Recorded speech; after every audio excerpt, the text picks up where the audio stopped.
Bismillahirrahmanirrahim. Look at question number 69. Which one of the following species has half-filled set of orbital p orbital?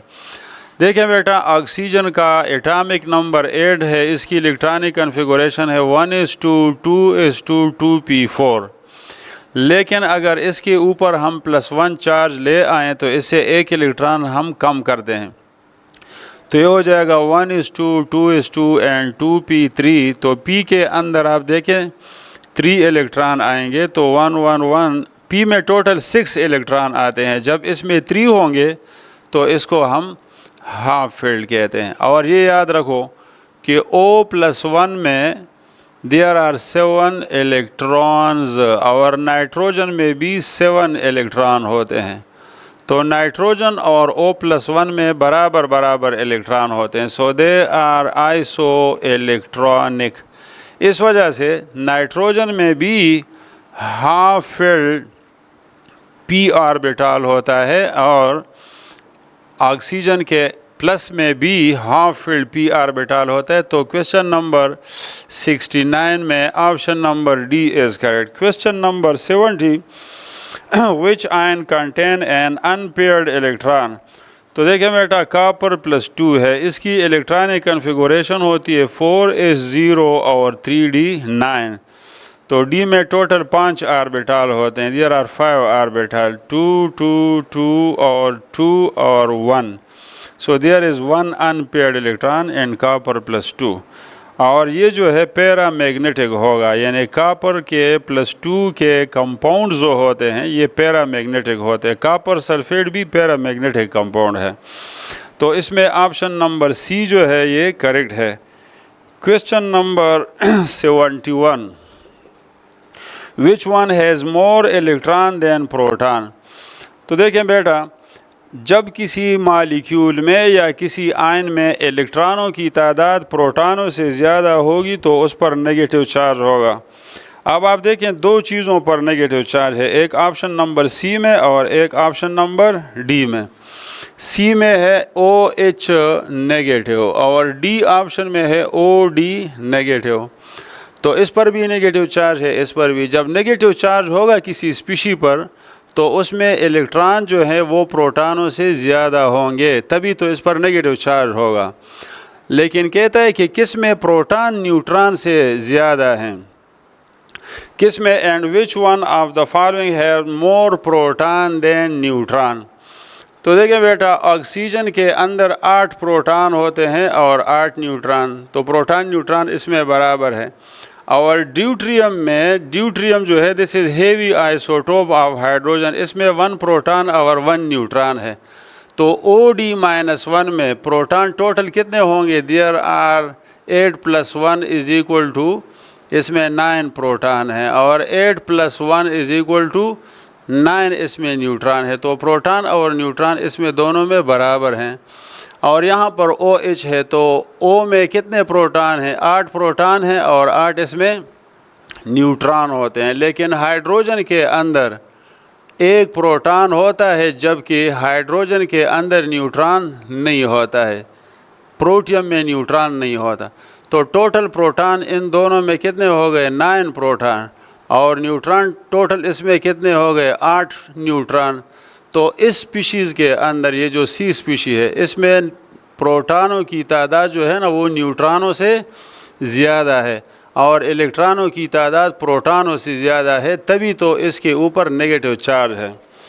तो ये बड़ा अच्छा question है और tricky question है। क्वेश्चन नंबर 71 में option number C is correct. O और D, इसमें प्रोटॉन और न्यूट्रॉन ऑक्सीजन में भी बराबर है, ड्यूट्रियम में बराबर हैं। तो प्रोटॉन और न्यूट्रॉन इस स्पीशीज़ में बराबर होंगे। चूँकि प्रोटियम में प्रोटॉन एक इजाफी होता है, न्यूट्रॉन इसमें नहीं होता, तो इस स्पीशीज़ में प्रोटॉन की तादाद न्यूट्रॉनों से ज़्यादा है। तो इसने पूछा है कि which species has greater number of electron than proton and more proton than neutron. So OH negative is the correct option. Question number 4 है। अब इक्वेशन गिवन है CH4 + 2O2 CO2 + 2H2O। तो देखो बेटा, इसका 1 मोल जो है इसके 2 मोल के साथ रिएक्ट करता है। तो जो रेशो मोल्स के बीच में होगी वही रेशो वॉल्यूम के बीच में भी होगी। तो इसका 1 सेंटीमीटर क्यूब इसके 2 सेंटीमीटर क्यूब के साथ रिएक्ट करेगा। तो अगर ये 5 सेंटीमीटर क्यूब होगा तो फिर ये डबल उसका रिक्वायर्ड होगा, 1:2 है। तो इसका वॉल्यूम जो है कितना रिक्वायर्ड होगा, 10 सेंटीमीटर क्यूब। तो option number A is correct. Question number 74। Question number 73, a mixture of 10 centimetre cube of oxygen. ये देखें 2H2 + O2 2H2O, ये 1:2 में मिल रहे हैं। तो इसका 1 मोल इसके 2 मोल के साथ और इसका 1 सेंटीमीटर क्यूब इसके 2 सेंटीमीटर क्यूब के साथ मिलेगा। जो रेशो मोल्स के बीच में होती है वही रेशो वॉल्यूम के बीच में भी होगी। तो अगर इसके 10 सेंटीमीटर क्यूब हैं तो इसके लिए हाइड्रोजन के कितना वॉल्यूम रिक्वायर्ड होगा, 1 के लिए 2 रिक्वायर्ड है तो 10 के लिए 20 रिक्वायर्ड होगा। So how much hydrogen will be consumed in this process, D option is correct. लेकिन हाइड्रोजन का अमाउंट कितना गिवन है, 50 सेंटीमीटर क्यूब। तो आउट ऑफ 50 20 यूज़ हो जाएगा and 30 will be left in excess. तो इस रिएक्शन में ऑक्सीजन सारा यूज़ होगा। Oxygen will be the limiting reactant and hydrogen will be the excess reactant. Out of 50 centimetre cube of hydrogen only 20 will be used and 30 will be left unreacted. Question number 74, which compound possesses highest percentage of oxygen? तो देखें इसमें आपने percentages find नहीं करने हैं, ये हमारे पास option है A, B, C और D। Al2O3 है, मैग्नीशियम ऑक्साइड है, सिलिकॉन डाइऑक्साइड है और Na2O है। कहता है कि ऑक्सीजन का परसेंटेज किस में ज़्यादा होगा। तो इसका तरीका ये है कि ऑक्सीजन का जो मास है, मास ऑफ ऑक्सीजन, उसको ऊपर लिखो और mass of other elements, mass of other elements उसको नीचे लिखो, उस पर डिवाइड करो तो आपको रेशो का पता लग जाएगा। जिससे ज़्यादा जवाब आएगा तो उसमें ऑक्सीजन ज़्यादा होगा। आप देखें 3 ऑक्सीजन का मास कितना होता है, 48 और 2 एल्यूमिनियम का मास होता है 54। तो इससे आंसर आएगा which will be less than 1। Magnesium का मास, ऑक्सीजन का मास 16 है और मैग्नीशियम का मास 24 है तो इससे भी 1 से कम जवाब आएगा। 2 ऑक्सीजन का मास 32 है और सिलिकॉन का मास 28 है तो इससे 1 से ज़्यादा जवाब आता है। यहाँ पर ऑक्सीजन 16 है और 2 सोडियम का मास 46 है तो इससे भी आंसर आएगा that will be less than 1। तो देखो इससे भी less than 1, less than 1, less than 1 और ये ग्रेटर देन 1। तो इसका मतलब ये कि इसमें ऑक्सीजन का परसेंटेज ज़्यादा है। तो इस किस्म के क्वेश्चन को सॉल्व करने के लिए अलग अलग परसेंटेज निकालने की ज़रूरत नहीं होती है। जिस एलिमेंट का परसेंटेज पूछा है उस एलिमेंट का मास ऊपर लिखो और बाकी जो एलिमेंट है उसका मास नीचे लिखें, रेशो मालूम करें। जिसका आंसर ज़्यादा आएगा that will be the correct answer. Question number 75, when which one of the following pair the molecule have similar shape. तो इसमें डी ऑप्शन करेक्ट है। आप देखें नाइट्रोजन जो है, नाइट्रोजन और इसके साथ हम क्लोरीन अटैच करते हैं। नाइट्रोजन के साथ एक लोन पेयर होता है। चूँकि फास्फोरस और नाइट्रोजन ये दोनों एक ग्रुप में हैं, they are the members of the 5th group. तो जिस तरह नाइट्रोजन में लोन पेयर होता है इसी तरह फास्फोरस में, तो इन दोनों का शेप सेम होगा। And both have trigonal pyramidal shape. तो option number D is correct. Question number 76, bond angle is maximum in. तो ये देखिए नाइट्रोजन और फास्फोरस और आर्सेनिक और stibium they belong to the same group और ये इसके कंपाउंड है NH3, PH3, ASH3 और स्टिबियम हाइड्राइड। तो वैलेंशियल इलेक्ट्रॉन पेयर रिपल्शन थ्योरी में आपने ये पढ़ा होगा कि जितना आप डाउन द ग्रुप जाते हैं तो एलिमेंट की इलेक्ट्रोनेगेटिविटी कम होती है। नाइट्रोजन जो है ना ये मोर इलेक्ट्रोनेगेटिव है, इट इज़ मोर इलेक्ट्रोनेगेटिव। तो सेंट्रल एटम की इलेक्ट्रोनेगेटिविटी जितनी ज़्यादा होगी तो बॉन्ड एंगल ज़्यादा होगा, यानी बॉन्ड एंगल जो है is directly proportional to the electronegativity of the central atom. तो डाउन द ग्रुप जब हम जाते हैं तो यहाँ पर ये जो बॉन्ड एंगल होगा ये डिक्रीज़ होगा। तो सबसे ज़्यादा बॉन्ड एंगल अमोनिया में है, तो option number A is correct. Question number 77, hydrogen bond are not present. देखो फिनोल में और बेंजीन में और प्रोटीन में और एमाइंस में, इन सब में हाइड्रोजन बॉन्डिंग होती है, लेकिन एसीटोन में अगर आप देखें तो यहाँ पर हाइड्रोजन कार्बन के साथ अटैच है। जहाँ कार्बन के साथ हाइड्रोजन अटैच होगा तो वो हाइड्रोजन बॉन्ड नहीं बना सकेगा। हाइड्रोजन बॉन्ड के बनने के लिए ज़रूरी है कि hydrogen should be bonded to an electronegative element like oxygen और नाइट्रोजन और fluorine. Question number 78, which one of the following is a covalent solid. इसमें कोवेलेंट सॉलिड कौन सा है? तो डायमंड है, बोरान नाइट्राइड, सिलिकॉन कार्बाइड। तो आप ये याद रखें ये सारे कोवेलेंट सॉलिड हैं और इनमें कोवेलेंट बॉन्ड होते हैं between the atom. Question number 79, which one of the following form zig polymeric structure due to hydrogen bonding. ये जो HF होता है इसका स्ट्रक्चर इस तरह होता है, ये पॉलीमर लाइक स्ट्रक्चर बनाता है, जिग शेप। और इस फ्लोरीन और इस हाइड्रोजन के दरमियान देयर इज़ हाइड्रोजन बॉन्ड। ये जो डॉटेड लाइन है ना, ये हाइड्रोजन बॉन्ड को शो कर रहा है, और ये जो बोल्ड लाइन है तो ये कोवेलेंट बॉन्ड को शो करता है। So this is the polymeric structure of HF due to hydrogen bonding. Question number 80 जो है, at constant temperature when the volume of the mass of the gas is double. आप देखें density is equal to mass per unit volume. Density और volume का inverse relation है, तो अगर आप वॉल्यूम को डबल करेंगे तो डेंसिटी जो है ये हाफ हो जाती है। Option number D is correct. Question number 81, the STP किस गैस का जो स्पीड होगा वो ज़्यादा होगा। तो देखो जिस मालिक्यूल का मास जो है वो कम होगा तो उसका स्पीड ज़्यादा होगा। Nitrogen molecule has greater speed than the oxygen molecule, तो option number A is correct. Smaller या लाइटर मालिक्यूल जो होते हैं ना तो उनका स्पीड ज़्यादा होता है, हेवी मालिक्यूल का स्पीड जो होगा वो कम होगा। क्वेश्चन नंबर नेक्स्ट जो है क्वेश्चन नंबर 82 है।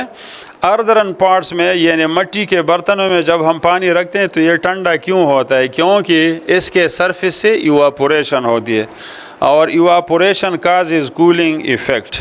क्वेश्चन नंबर 83 जो है कहता है कि गैसोलीन या पेट्रोल जो है इसका इवापोरेशन क्यों तेज़ होता है? तो इसकी वजह ये है कि इसके अंदर हाइड्रोजन बॉन्ड नहीं होते हैं, यानी इसमें अट्रैक्टिव फोर्सेस वीकर होती हैं जिसकी वजह से ये जल्दी इवापोरेट करता है। Question number 84, vapour pressure of methyl alcohol is less than. किसके मुकाबले में लेस है? पानी से इसका वेपर प्रेशर ज़्यादा है क्योंकि अल्कोहल में अट्रैक्शन कम होती है। ग्लिसरीन में भी हाइड्रोजन बॉन्ड है तो अल्कोहल जो है उसका वेपर प्रेशर ग्लिसरीन से भी ज़्यादा है। अलबत्ता ईथर के अंदर अट्रैक्टिव फोर्सेस अल्कोहल से कम होती हैं, तो ईथर के मुकाबले में मीथाइल अल्कोहल का वेपर प्रेशर कम होगा, ईथर का ज़्यादा होगा। Question number 85, choose the correct statement. तो इसमें correct statement ionic solid exist in the form of molecule गलत है। आयनिक सॉलिड है हाई वोलेटाइल, ये भी गलत है। Ionic solid exist in the form of liquid and gases, ये भी गलत है। आयनिक सॉलिड जो है ये सॉलिड स्टेट में पाए जाते हैं। Ionic compound are always found in solid state at room temperature and pressure. Ionic solid है high melting and boiling point, तो ये बात ठीक है। आयनिक सॉलिड में अट्रैक्टिव फोर्स ज़्यादा होती हैं तो इनका मेल्टिंग और बॉइलिंग पॉइंट ज़्यादा होता है। 86, which is non crystalline, rubber और बिटुमन। बिटुमन कहते हैं तारकोल को। तो इसमें ए और बी जो है दोनों option A and B both option are correct, यानी रबड़ और बिटुमेन दोनों जो हैं they are non crystalline. Question number 87. The number of atom per unit cell in simple cube FCC and BCC. 86 में option number D is correct. 87 में ये देखो आपके साथ एक सिंपल क्यूबिक स्ट्रक्चर होता है, सिंपल क्यूब, एक होता है FCC फेस सेंटर्ड और एक होता है BCC। तो इसमें जो नंबर ऑफ पार्टिकल्स होते हैं पर यूनिट सेल, एक यूनिट सेल में सिंपल क्यूब में 1 होता है, फेस सेंटर्ड में 4 होते हैं और BCC में 2 होते हैं।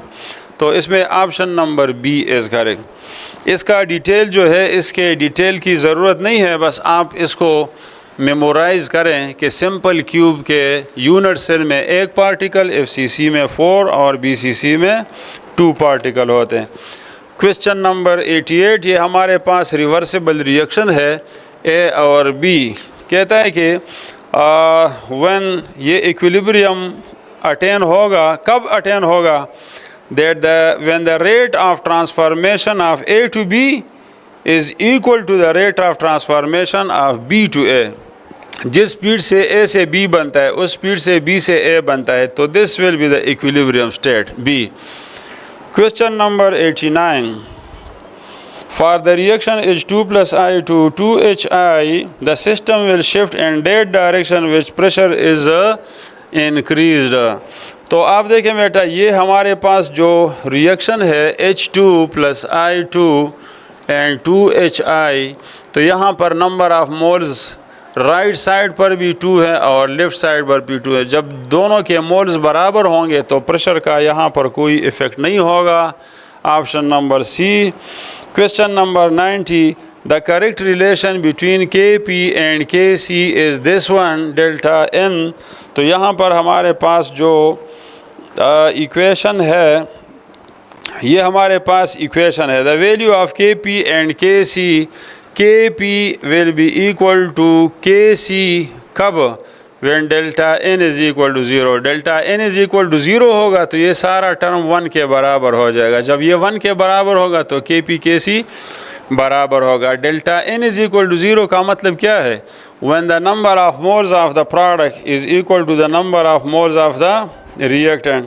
तो जब इन दोनों के मोल्स बराबर होंगे तो फिर उस वक़्त जो है आपका KP जो है ये KC के बराबर होगा। तो ऑप्शन नंबर 90 में option number D is correct. Question number 90 में डी ऑप्शन करेक्ट है। क्वेश्चन नंबर 91,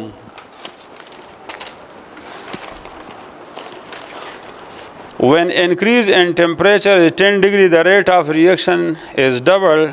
ये जो रेट ऑफ रिएक्शन डबल हो जाता है या इंक्रीज़ हो जाता है, किस वजह से, क्योंकि हाई टेम्परेचर पर मालिक्यूलों का स्पीड ज़्यादा होगा। जब स्पीड ज़्यादा होगा तो उनमें कोलिजन ज़्यादा होंगे, जब ज़्यादा कोलिजन होंगे तो आपका रिएक्शन का स्पीड ज़्यादा हो जाता है। तो option number D is correct. 92, ये कहते हैं कि अगर हम dx/dt, ये कहते हैं रेट ऑफ रिएक्शन को, कहते हैं कि रेट ऑफ रिएक्शन और कंसंट्रेशन के दरमियान अगर डायरेक्ट रिलेशन हो तो ये असल में है concentration raise to the power 1।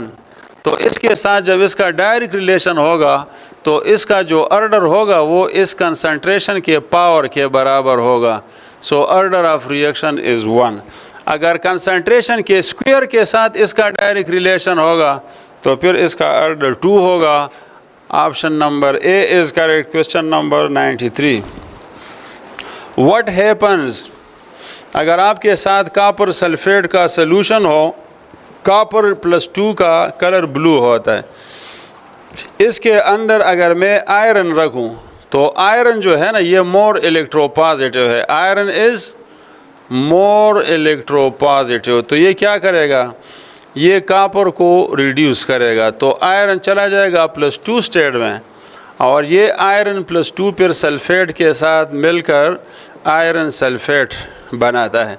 तो ये ब्लू कलर ख़त्म हो जाएगा क्योंकि कॉपर जो है ये रिड्यूस होगा, कॉपर यहाँ पर नीचे बैठ जाएगा, ये रिड्यूस हो जाएगा। And finally you will get a solution of iron sulphate, तो इसका कलर ग्रीन होता है। So the iron will dissolve in the solution and the colour will turn into green, because iron will displace copper, it will reduce copper, और ख़ुद जो है iron oxidise होगा। Why? Because iron has higher oxidation potential.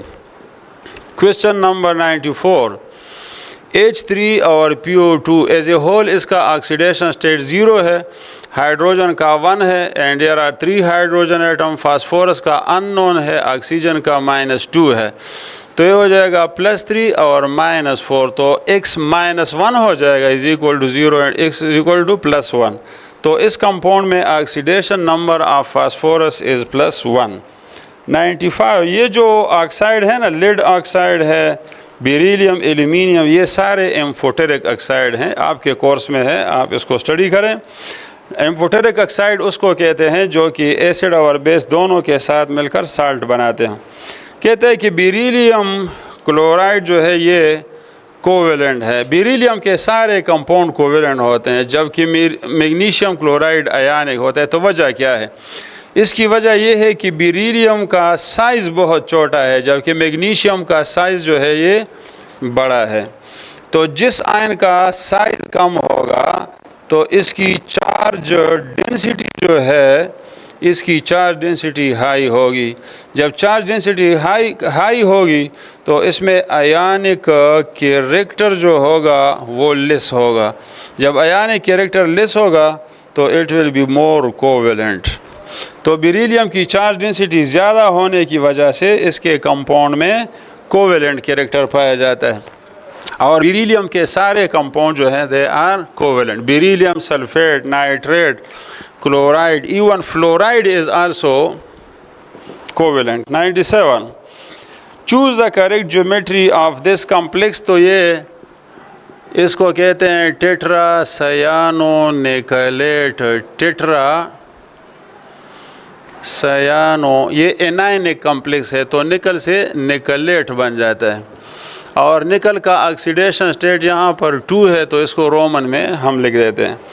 इसमें DsP2 hybridisation होती है, और ये स्क्वायर प्लेनर इसकी ज्योमेट्री है। तो option number A is correct. Question number 8, the final state of conversion of decaying plant into कोल।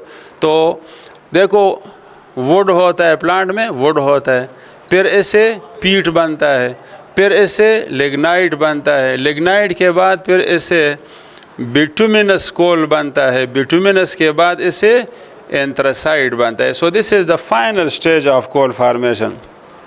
और ये पीट जो है ना, it is the precursor of coal, ये कोल का पहला स्टेज है। तो anthracite is the final stage of coal formation, और एंथ्रासाइड सबसे मैच्योर कोल होता है, और इसमें परसेंटेज ऑफ कार्बन सबसे ज़्यादा होता है, और इसके अंदर हीट वैल्यू भी सब कोल से ज़्यादा होती है। तो 98 में option number A is correct. Question number 99, which one of the following is nucleophile? Nucleo negative, तो जिस आयन पर नेगेटिव चार्ज होगा वो न्यूक्लियोफाइल होता है। बाज़ औक़ात एक चीज़ पर नेगेटिव चार्ज होता भी नहीं है, लेकिन वो इलेक्ट्रॉन पेयर डोनर होता है, तो ये भी न्यूक्लियोफाइल है। लेकिन साइनाइड पर नेगेटिव चार्ज है, तो नेगेटिवली चार्ज स्पीशीज़ जो होती है उसके साथ लोन पेयर भी होता है और नेगेटिव चार्ज भी होता है, तो इट इज़ आल्सो न्यूक्लियोफाइल। और नेगेटिवली चार्ज आयन जो है that is stronger nucleophile as compare to the neutral molecule. Question number 100, propene को हम बना सकते हैं from propyl bromide. We can convert this propyl bromide into propene. मैं इसको प्रोपीन में कन्वर्ट कर सकता हूँ। कैसे कन्वर्ट करूँगा? जब मैं इधर से एक ब्रोमीन निकालूंगा और इधर से एक हाइड्रोजन निकालूंगा, तो ये किस तरह होगा? By the reaction of potassium hydroxide, और इसका मैं अल्कोहलिक सोल्यूशन बनाऊंगा। तो Br और पोटाशियम मिलकर पोटाशियम ब्रोमाइड बनाएगा, H और OH आपस में वाटर बनाता है। तो इस रिएक्शन में 1 hydrogen and 1 halogen is lost. तो इस प्रोसेस को डिहाइड्रोहेलोजिनेशन हम कहते हैं। 101 select the Meta directing group. ये देखिए बेंजीन के साथ मैं C triple bond N attach करता हूँ, साइनाइड ग्रुप अटैच करता हूँ। आपको कैसे पता चलेगा कि ये मेटा डायरेक्टिंग है कि R तो पैरा डायरेक्टिंग है? तो इसमें ज़रा इस ट्रिक को आप समझ लें। ये जो 2 एटम हैं, इसमें कार्बन लेस इलेक्ट्रोनेगेटिव है और इससे अगला एटम मोर इलेक्ट्रोनेगेटिव है। तो बेंजीन के साथ डायरेक्ट जो एटम अटैच है, this is less electronegative, less electro, और ये जो उससे अगला एटम है ये मोर इलेक्ट्रोनेगेटिव। M का मतलब होता है मोर इलेक्ट्रोनेगेटिव। तो जब बेंजीन के साथ लेस इलेक्ट्रोनेगेटिव एटम अटैच होगा और उसके साथ फिर हायर इलेक्ट्रोनेगेटिव एटम अटैच होगा, तो ऐसा ग्रुप जो है ना ये मेटा डायरेक्टिंग होगा, ये मेटा डायरेक्टिंग है। आप अगर इस फार्मूले को अप्लाई करते हैं NO2 पर, तो आप देखते हैं N और O में, नाइट्रोजन और ऑक्सीजन में लेस इलेक्ट्रोनेगेटिव कौन है? वो नाइट्रोजन है, और उसके साथ वाला एटम मोर इलेक्ट्रोनेगेटिव। तो बेंजीन के साथ डायरेक्ट जो एटम अटैच है वो लेस इलेक्ट्रोनेगेटिव है और उसके साथ अगला एटम मोर इलेक्ट्रोनेगेटिव है। तो इस किस्म का ग्रुप भी मेटा डायरेक्टिंग होगा। तो नाइट्रो ग्रुप और cyano group they are meta directing group. मैंने आपको रूल बता दिया कि अगर यहाँ पर लेस इलेक्ट्रोनेगेटिव एटम अटैच हो और साथ वाला एटम मोर इलेक्ट्रोनेगेटिव हो, तो this will B Meta directing. और इसके बरअक्स, मिसाल के तौर पर मैं इस तरह इसके साथ OH ग्रुप लगाता हूँ, तो OH में आप देखें ऑक्सीजन क्या है? दिस इज़ मोर इलेक्ट्रोनेगेटिव और हाइड्रोजन इज़ लेस इलेक्ट्रोनेगेटिव। तो डायरेक्ट इसके साथ जब मोर इलेक्ट्रोनेगेटिव एटम अटैच होगा तो ये R तो पैरा डायरेक्टिंग होगा। Question number 102 dehydration of alcohol follow which order. तो इसमें ऑप्शन नंबर A ठीक है, tertiary alcohol dehydrate easily than secondary. और उसकी वजह यह है कि अल्कोहल की जब डिहाइड्रेशन होती है तो इसमें पहले स्टेप में कार्बोनियम आयन बनता है, और आपको पता है कि टर्शरी कार्बोनियम आयन जो होता है it is more stable as compare to the secondary carbonium, और secondary carbonium is more stable than primary carbonium, and this primary carbonium is more stable than this simple carbonium in which all the atom are hydrogen attached to the carbon. तो stability tertiary की ज़्यादा होती है, इस वजह से tertiary alcohol से आसानी से कार्बोनियम आयन बन जाता है, यानी इसका ये carbonium ion formation more favourable process है, ये आसानी से बनेगा। इसकी एक्टिवेशन एनर्जी कम होगी, कम एनर्जी इसके बनाने के लिए रिक्वायर्ड होगी, ये जल्दी बनेगा और ये जल्दी डिहाइड्रेट होगा। क्वेश्चन नंबर 103 ल्यूकस रिएजेंट जो है ये जिंक क्लोराइड और HCl के मिक्सचर को कहा जाता है, and this reagent is use to differentiate between the tertiary, primary and secondary alcohol. Tertiary alcohol जो है ये ल्यूकस रिएजेंट के साथ, टर्शरी अल्कोहल अगर आप ल्यूकस रिएजेंट के साथ डालें तो ये प्रिसिपिटेट देते हैं फौरन, इमीडिएटली। अगर आपके पास सेकेंडरी अल्कोहल है तो ये ल्यूकस रिएजेंट के साथ प्रिसिपिटेट देता है फ्राम 5 to 10 मिनट टाइम में, और प्राइमरी अल्कोहल का रिएक्शन जो है ये रूम टेम्परेचर पर नेग्लिजिबल होता है, तो इस वजह से ये प्रिसिपिटेट नहीं बनाएगा। क्वेश्चन नंबर 104 हमारे पास एक कंपाउंड X है और इसके साथ जब हम ब्रोमीन का सलूशन मिलाते हैं तो ये वाइट प्रिसिपिटेट देता है। कहता है ये X कौन सा कंपाउंड है, तो ये असल में फ़िनोल है, और ये फ़िनोल के लिए ये रिएक्शन हम बतौर टेस्ट यूज़ करते हैं। इस प्रोसेस में ये जो 3 हाइड्रोजन है, इधर का हाइड्रोजन, इधर का और इधर का, यहाँ पर इलेक्ट्रोफिलिक सब्स्टिट्यूशन रिएक्शन होगा और 2, 4 और 6 ट्राई ब्रोमोफिनोल बनेगा। इस कंपाउंड का कलर वाइट होता है और ये पानी में इनसॉल्युबल होता है। So a white precipitate will be form. तो आपका जो एक्स कंपाउंड है जिसके साथ आपने ब्रोमीन मिलाया है वो दरअसल फ़िनोल है। और ये याद रखो कि फ़िनोल का कॉमन नेम जो है वो कार्बोलिक एसिड होता है। तो बाज़ औक़ात ये क्वेश्चन पूछा जाता है कि फ़िनोल का दूसरा नाम क्या है या कार्बोलिक एसिड किस चीज़ को कहते हैं, तो ये फ़िनोल को कहते हैं। Question number 105, the correct order of acidity, phenol is more acidic than water and then alcohol. तो ये सीक्वेंस है और ये याद रखें, अल्कोहल पानी से लेस एसिडिक है और वाटर के मुकाबले में phenol. So this is the correct order A. और इसका के ए वैल्यू आयनाइजेशन कांस्टेंट इसका सबसे हाई है, इसका कम है और इसका इससे कम होता है। ये जो एसिडिक स्ट्रेंथ होता है, एसिडिटी या acidic strength, so that is directly proportional to K A. लेकिन एसिडिक स्ट्रेंथ जो है, एसिडिक स्ट्रेंथ ये पी के ए के साथ इन्वर्सली रिलेटेड होता है। तो स्ट्रांग एसिड का पी के ए कम होगा और स्ट्रांग एसिड का के ए ज़्यादा होगा। Question number 106, which of the following group is deactivating but ortho para. तो हेलोजन जो है ना ये मोर इलेक्ट्रोनेगेटिव होते हैं, so they are deactivating group, but हैं आर्थोपेरा डायरेक्टिंग। 10, ये क्वेश्चन बड़ा इंपॉर्टेंट है और पर्चों में अक्सर पूछा जाता है। 107, ethyl alcohol and phenol can be distinguished from one another by reaction with bromine water। Bromine water alcohol के साथ रिएक्ट नहीं करता, फिनोल के साथ वाइट प्रेसिपिटेट बनाता है। अच्छा, फिनोल के साथ अगर आप आयरन क्लोराइड मिलाते हैं फिनोल के साथ तो ये वायलेट कलर देता है या पिंक कलर देता है, लेकिन अल्कोहल जो है वो फेरिक क्लोराइड के साथ रिएक्ट नहीं करता है।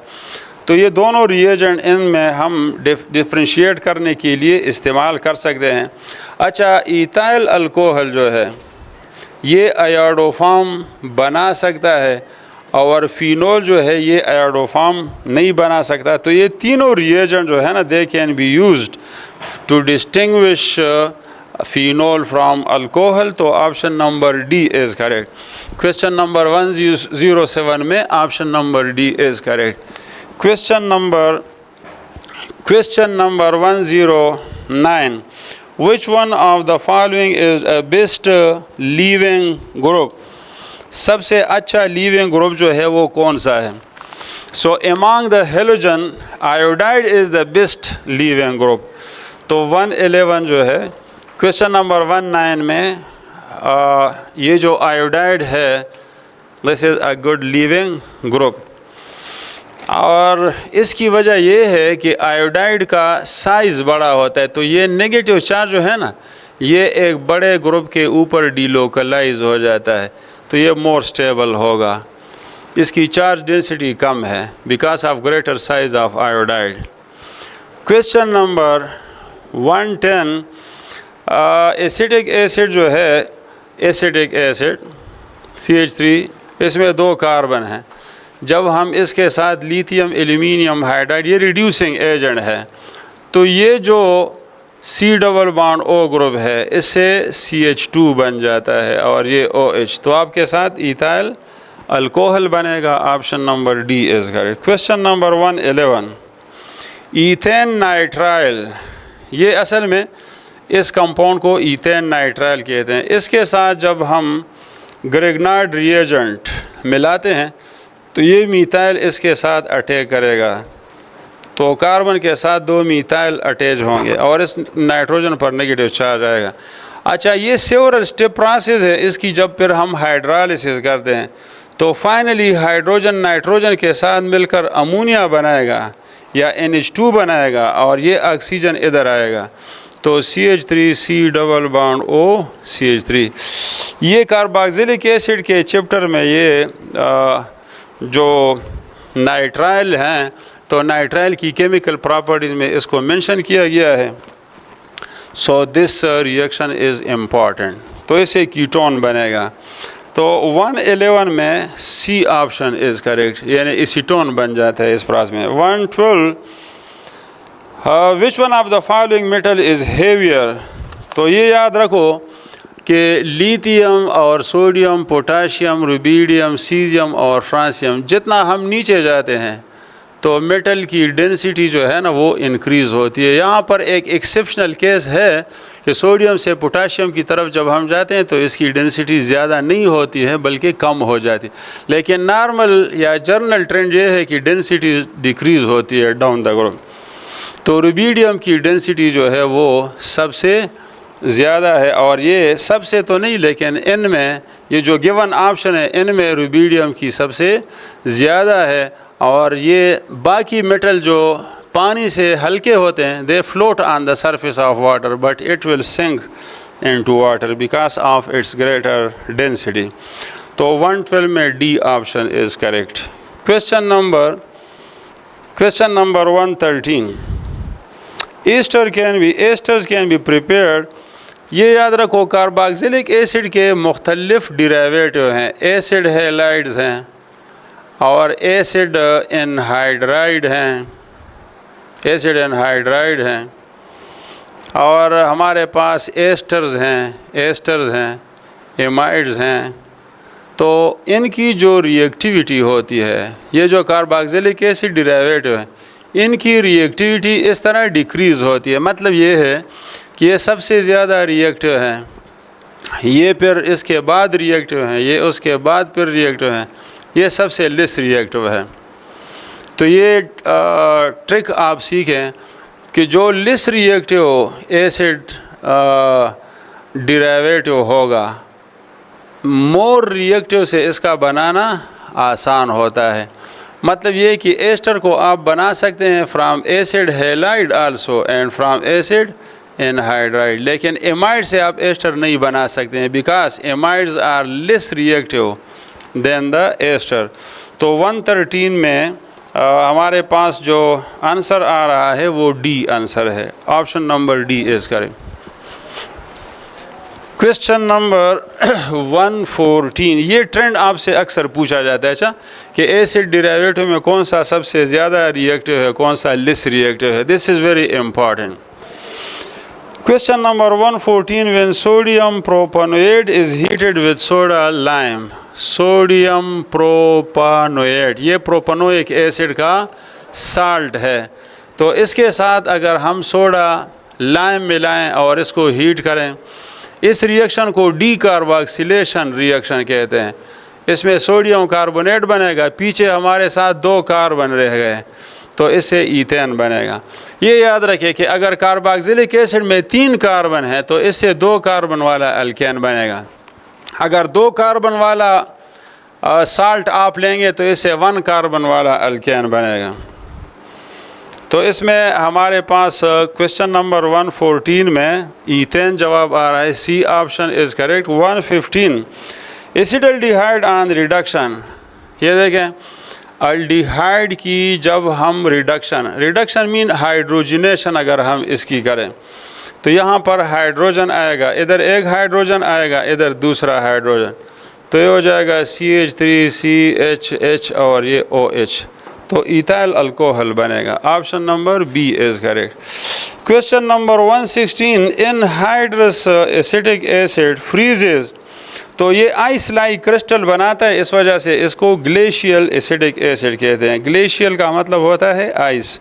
Number 117, which of the following will react with sodium metal and form hydrogen. Remember acid जो होते हैं या जिस कंपाउंड में एसिडिक हाइड्रोजन होगा एसिडिक, तो वो सोडियम मेटल के साथ मिलकर हाइड्रोजन गैस बना सकता है। तो option number A is correct. Remember alcohol sodium के साथ reaction hydrogen, because this hydrogen is also acidic. Water भी सोडियम के साथ मिलकर हाइड्रोजन बना सकता है। और कार्बोक्सिलिक एसिड जो हैं ये भी सोडियम के साथ मिलकर हाइड्रोजन गैस बना सकता है। फिनोल जो है ये भी एसिडिक है, ये भी सोडियम के साथ मिलकर हाइड्रोजन गैस बना सकता है। और ये जो मिनरल एसिड हैं HCl वगैरह, H2SO4, नाइट्रिक एसिड, ये भी सोडियम के साथ मिलकर हाइड्रोजन गैस बना सकते हैं। लेकिन जो वीकर एसिड हैं या जिस कंपाउंड में एसिडिक हाइड्रोजन नहीं होगा तो वो सोडियम के साथ रिएक्ट नहीं करेगा। मिसाल के तौर पर कीटोन जो है, the hydrogen is less acidic, तो ये सोडियम के साथ रिएक्ट नहीं करता है। अल्डिहाइड का हाइड्रोजन लेस एसिडिक है तो ये सोडियम के साथ रिएक्शन नहीं करेगा। ईथर जो है ये सोडियम के साथ रिएक्ट नहीं करता है। पेट्रोल जो है या केरोसिन ऑयल ये सोडियम के साथ रिएक्ट नहीं करता है। And that's why sodium is stored in petrol और kerosene oil because they don't react with the sodium metal. Question number 118, a compound C4H10O, तो ये कंपाउंड जो है ये असल में ब्यूटानॉल है। दिस इज़ द ब्यूटानॉल का फार्मूला है C4H10O, दिस इज़ ब्यूटानॉल। और इस ब्यूटानॉल की अगर हम डिहाइड्रोजनेशन करें, कॉपर और निकल के साथ में इसको हीट करता हूँ तो इधर से हाइड्रोजन निकल जाएगा और यहाँ पर डबल बॉन्ड बन जाएगा, तो यू विल गेट एल्डिहाइड। तो दो हाइड्रोजन इसमें कम हो जाएंगे। यहाँ पर H10 है और C4 है और O है, इधर दो हाइड्रोजन कम करें तो C4H8O बनेगा। So you will get an aldehyde. तो ये जो स्टार्टिंग कंपाउंड है ना ये असल में अल्कोहल है और अल्कोहल की डिहाइड्रोजनेशन से एल्डिहाइड बनता है। देखें एल्डिहाइड, इसके नाम से पता चलता है कि एल्डिहाइड जो है ये अल्कोहल के डिहाइड्रोजनेशन से बनाया जाता है। Aldehyde mean al for alcohol and dihide for dehydrogenation. So aldehyde can be prepared by the dehydrogenation process of the alcohol. Question number 119, which one of the following is a simple protein? Simple protein वो होते हैं जो amino acid से बने होते हैं और उसमें कोई और ग्रुप नहीं होता है। तो ये ग्लोबुलिन, एल्बुमिन, ग्लूटिनिन ये सारे जो हैं they are example of simple protein. 120 which is most basic, तो एल्यूमिनियम ऑक्साइड तो एम्फोटेरिक है, आपको पता है। सिलिकॉन ऑक्साइड एसिडिक है। P2O5 जो है फास्फोरस पेंटा ऑक्साइड ये भी एसिडिक है। पोटेशियम ऑक्साइड जो है it is more basic. 121 the strongest reducing agent, तो रिड्यूसिंग एजेंट जो है एमंग द हेलोजन एसिड सबसे स्ट्रॉन्गर रिड्यूसिंग एजेंट जो होगा वो HI होगा। रिड्यूसिंग पावर इसका ज़्यादा है बिकॉज आयोडीन की इलेक्ट्रोनेगेटिविटी कम है तो ये आसानी से इलेक्ट्रॉन पेयर को डोनेट कर सकता है। It can easily loss its electron. क्यों? Because of its greater size and less attraction for the electron. 121 में option number A is correct. The primary function of enzyme act like catalyst. So this is the end of today's lecture and I hope you might have understood today's lecture. Thank you very much. आपके साथ time कम है और बेटा बहुत मेहनत करें। ये जो हम वीडियो बनाते हैं आपके फ़ायदे के लिए, जो क्वेश्चन हम सेलेक्ट करते हैं वो ऐसे क्वेश्चन हैं जो अक्सर पेपर में पूछे जाते हैं, इम्पॉर्टेंट होते हैं। तो आप किसी टेस्ट को मिस ना करें। सैटरडे का टेस्ट हो या संडे का टेस्ट हो, जितना आप ज़्यादा प्रैक्टिस करेंगे उतना आप अच्छा स्कोर हासिल करेंगे। और इन्हीं अल्फाज के साथ मैं ख़त्म करता हूँ अपने लेक्चर को और आपके लिए दुआएं करता हूँ कि आप सब अच्छे नंबरों से कामयाब हो जाएं। Thank you very much.